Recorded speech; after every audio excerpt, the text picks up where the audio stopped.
moustache en place, lunettes en place. Je crois que je suis fin prêt pour pouvoir vous expliquer tout ça.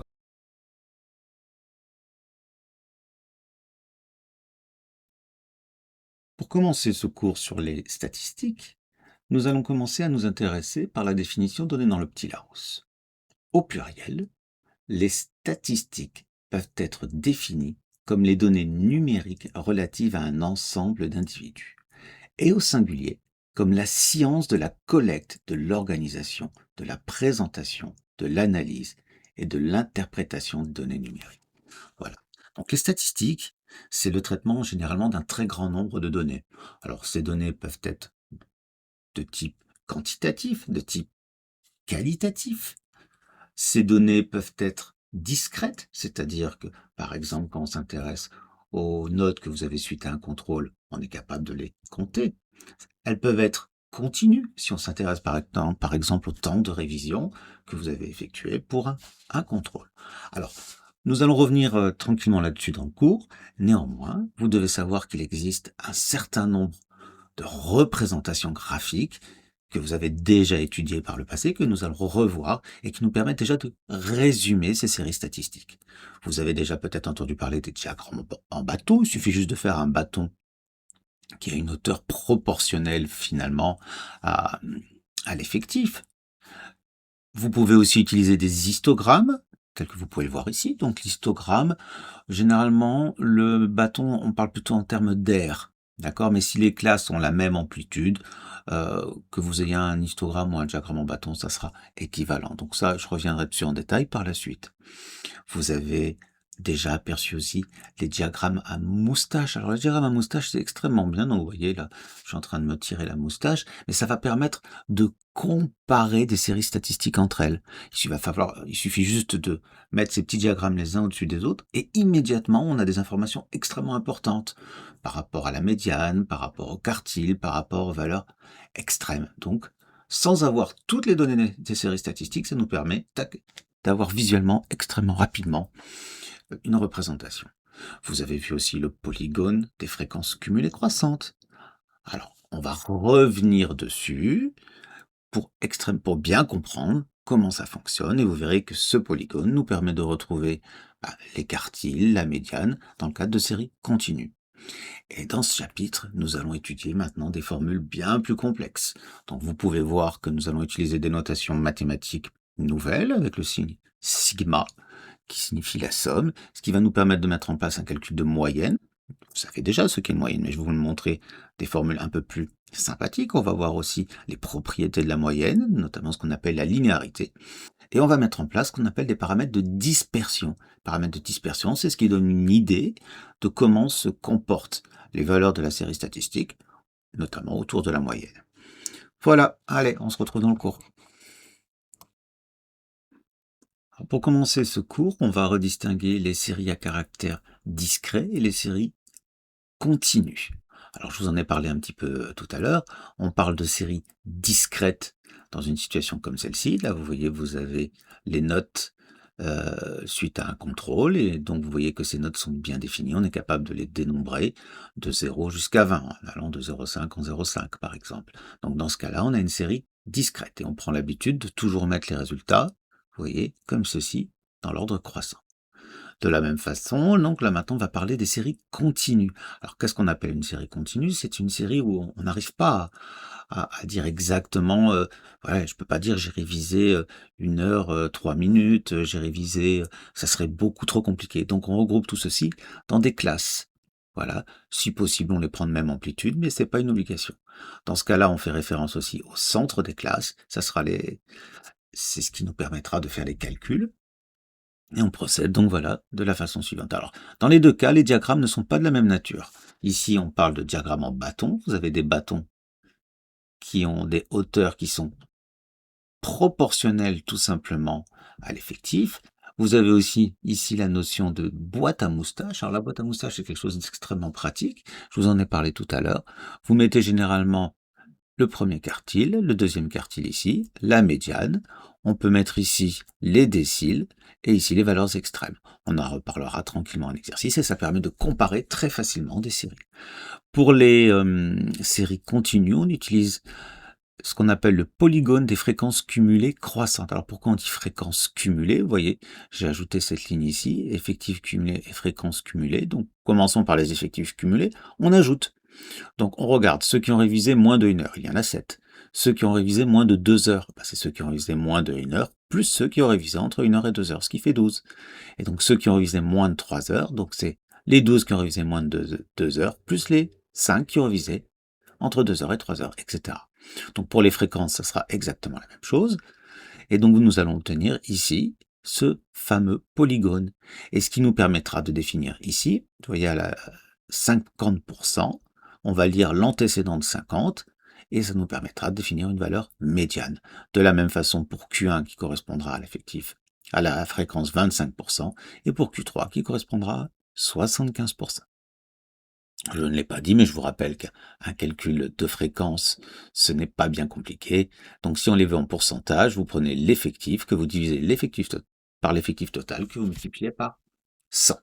Alors autre chose, pour ce chapitre, nous allons avoir de nouvelles notations.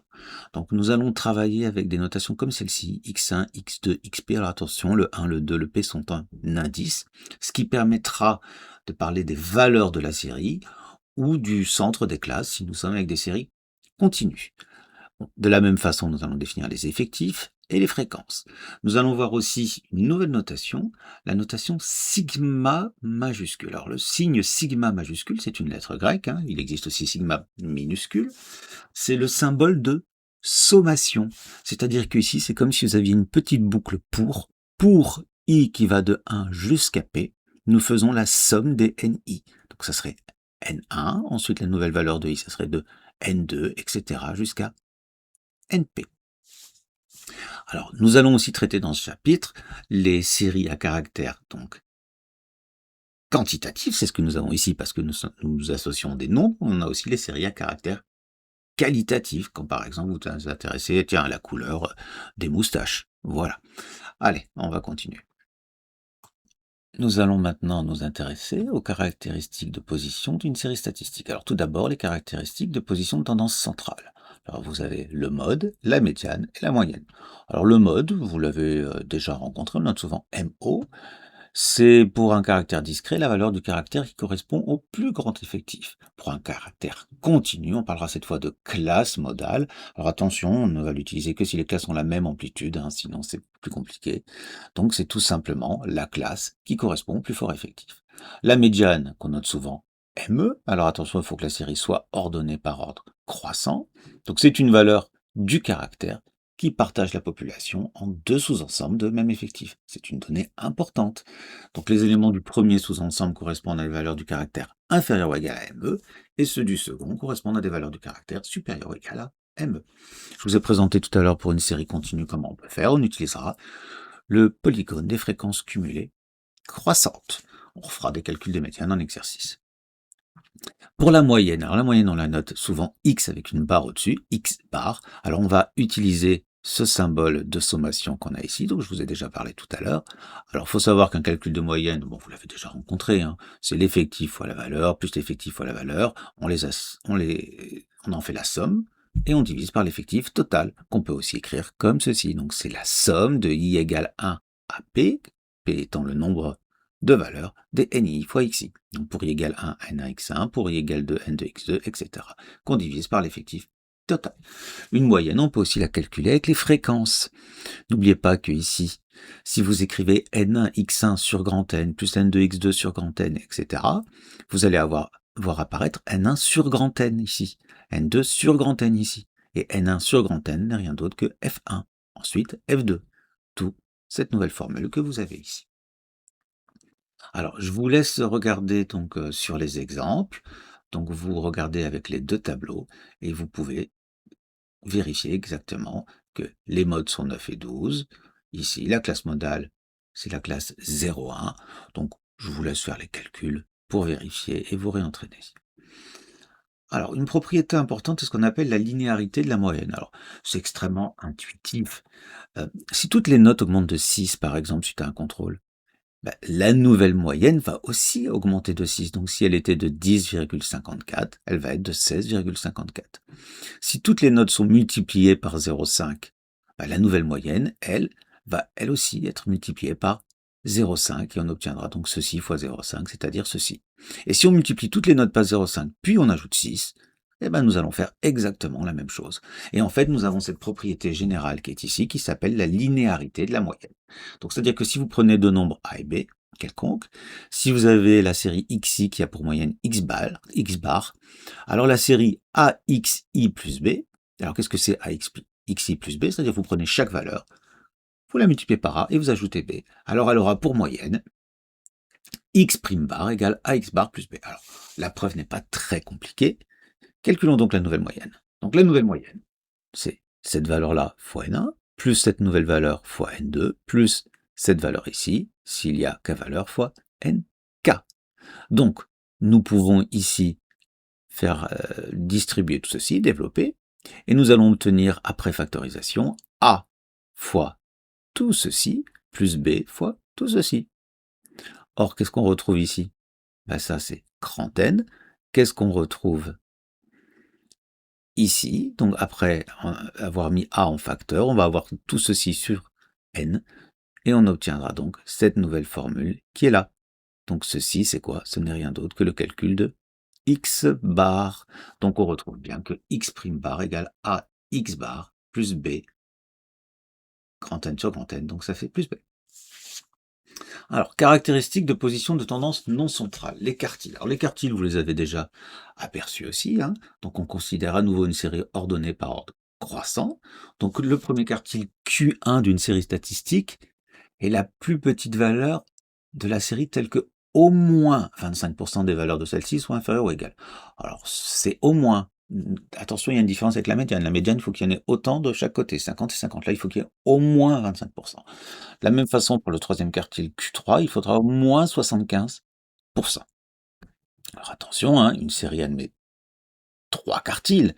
Bah, le deuxième, on ne l'utilisera jamais parce qu'on utilise généralement la médiane.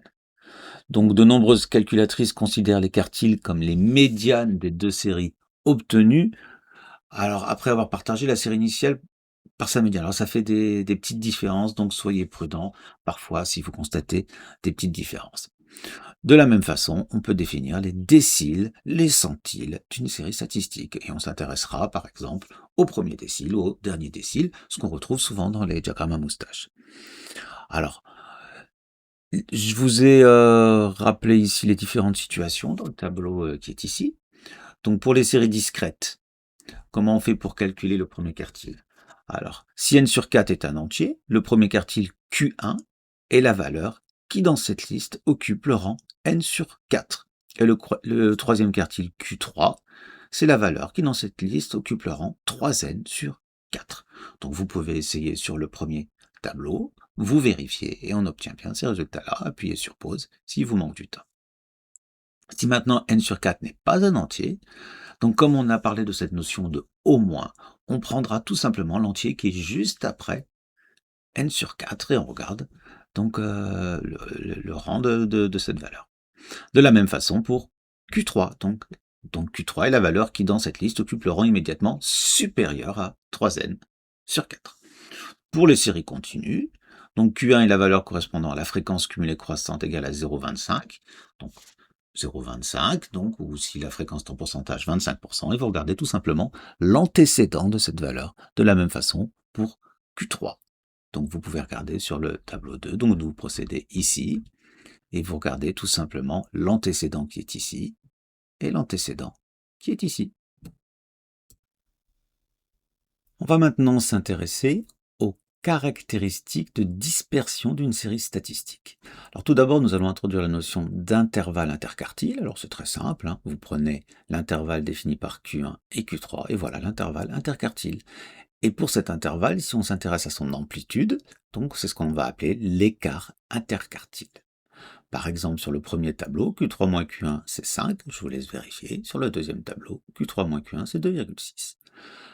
L'écart interquartile mesure la dispersion des valeurs autour de la médiane. Plus l'écart est petit, plus les valeurs de la série appartenant à l'intervalle sont concentrées autour de la médiane. Alors, contrairement à l'étendue, qui mesure l'écart entre la plus grande et la plus petite des valeurs, alors attention, hein, ça peut nettement fausser les données statistiques. Vous savez très bien que dans une classe donnée, si quelqu'un a toujours 0 ou quelqu'un a toujours 20, ça va fausser justement cette étendue. Donc l'écart interquartile, lui, élimine les valeurs extrêmes qui peuvent être douteuses. Cependant, le problème, c'est qu'il ne tient compte que de 50% d'effectifs. Donc on peut correctement résumer une série statistique par le couple médiane, intervalle, interquartile. Alors nous allons nous intéresser maintenant à deux nouveaux paramètres, la variance et l'écart type. Alors, pour chaque valeur xi de la série, vous voyez ici x1, x2, x3, etc., je vais m'intéresser à la distance qui existe entre cette valeur et la moyenne. Alors la moyenne, je vous l'ai représentée en vert ici, et je vous ai représenté en rouge ces distances. Le problème ici, si je fais le calcul x1 moins x bar, pas de problème, c'est positif. Mais le problème apparaît ici, x2 moins x bar est négatif. Donc pour avoir effectivement un calcul de distance, je suis obligé de prendre la valeur absolue, comme ceci. Et la moyenne pondérée de toutes ces distances, pourquoi je dis moyenne pondérée? Parce que l'effectif ici, ça peut être N1, N2, N3, N4, qui n'est pas forcément 1. Donc ça va fournir un très bon paramètre de dispersion. On l'appelle écart absolu moyen. Le problème, c'est que la valeur absolue ne se prête pas trop au calcul en mathématiques. Si on peut, on essaye de s'en débarrasser. Alors on va introduire un nouveau procédé. Pour rendre tout ceci positif, on va se dire, bah tiens, mettons tout au carré. Ici, donc si je mets ceci au carré, c'est positif. Alors certes, ça va entraîner une erreur, mais on va tout de même accepter ce paramètre, qui sera un paramètre de bonne qualité et qui s'appelle la variance. Donc on va faire la moyenne des écarts donc à la moyenne au carré. Alors on peut l'écrire comme ceci, je vous rappelle aussi que ni sur grand N, c'est la fréquence, on peut aussi l'écrire comme ceci. Ce qui nous permet aussi d'introduire un nouveau paramètre extrêmement important, ce qui s'appelle l'écart type. Et l'écart type, c'est la racine carrée de la variance. Alors ces données-là, vous allez les retrouver en probabilité en première. C'est des données extrêmement importantes qui permettent vraiment de mesurer la dispersion. Alors je vous laisse vérifier sur l'exemple dans le tableau 1 et le tableau 2. Alors il faut savoir que plus personne ne fait ces calculs à la main aujourd'hui. Encore il y a quelques années, on les faisait avec un tableur. Maintenant, toutes les calculatrices de lycée fournissent directement ces résultats. Donc on fera ça en exercice ou je vous laisse vérifier facilement. Alors l'écart type est un paramètre beaucoup plus fin que l'étendue, d'accord, car il tient compte de la répartition des valeurs. L'écart type a la même unité que les valeurs de la série étudiée, hein, donc si on étudie des distances en mètres, donc l'écart type sera en mètres. L'écart type mesure la dispersion des valeurs de la série autour de la moyenne. Donc plus l'écart type est petit, plus les valeurs de la série sont concentrées autour de la moyenne. Plus l'écran, plus ça sera dispersé. Donc on peut correctement résumer une série statistique par le couple moyenne-écart type. Alors il existe une autre formule pour le calcul de la variance, c'est celle-ci. Alors c'est la moyenne des carrés auquel vous enlevez la moyenne au carré. Alors elle est bien plus pratique. Bon, je ne vais pas exiger que vous connaissiez ça par cœur pour l'instant, mais c'est une formule qu'on utilisera beaucoup en première et en terminale. Pour terminer le cours, nous allons nous intéresser aux variables qualitatives et plus particulièrement au croisement de deux variables qualitatives. Alors ce qu'on appelle un tableau à double entrée ou un tableau croisé d'effectifs, c'est un tableau comme celui-ci. Alors il va porter sur deux caractères d'une même population. Donc les valeurs d'un des premiers caractères sont en ligne, ici vous voyez par exemple fille ou garçon, et celles de l'autre sont représentées en colonne, vous voyez seconde, première, terminale. Donc ici on est en train d'étudier tous les élèves d'un lycée, donc il y en a 1970. On pourrait voir par exemple ici qu'il y a 982 filles. On appelle ça l'effectif marginal. Alors, toutes les cases grises que vous avez ici représentent les effectifs marginaux. Vous avez ici 653 élèves qui sont en seconde, 665 qui sont en terminale, 988 garçons. Par contre, ici, vous avez donc des effectifs correspondant au fait de vérifier deux caractères croisés. Donc par exemple, ici, 336 correspond sur tout le lycée aux filles qui sont en terminale. Alors ce qu'on appelle la fréquence marginale d'une valeur, d'un caractère, c'est le quotient de l'effectif marginal de cette valeur par l'effectif total. Si on reprend l'exemple précédent, Donc vous voyez que la fréquence marginale de phi, c'est 982. L'effectif total, c'est 1970, donc ce qui fera 982 sur 1970. Alors, voilà, je vais le calculer ici. Après, vous pouvez, on choisit pas trop de chiffres derrière la virgule, il faut que ça soit explicite. Maintenant, en additionnant toutes les fréquences marginales d'un caractère, on obtient bien sûr 1. 1 étant donc la fréquence du total. Donc soit une valeur de l'un des deux caractères et B une valeur de l'autre caractère.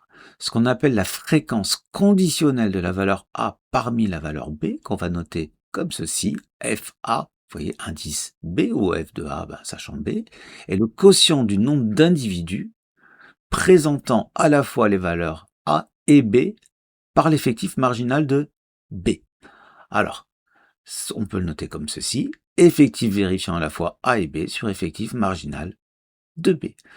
Regardons sur l'exemple. Donc la fréquence conditionnelle des premières parmi les garçons. Alors, vous regardez, première et garçons, vous en avez 327.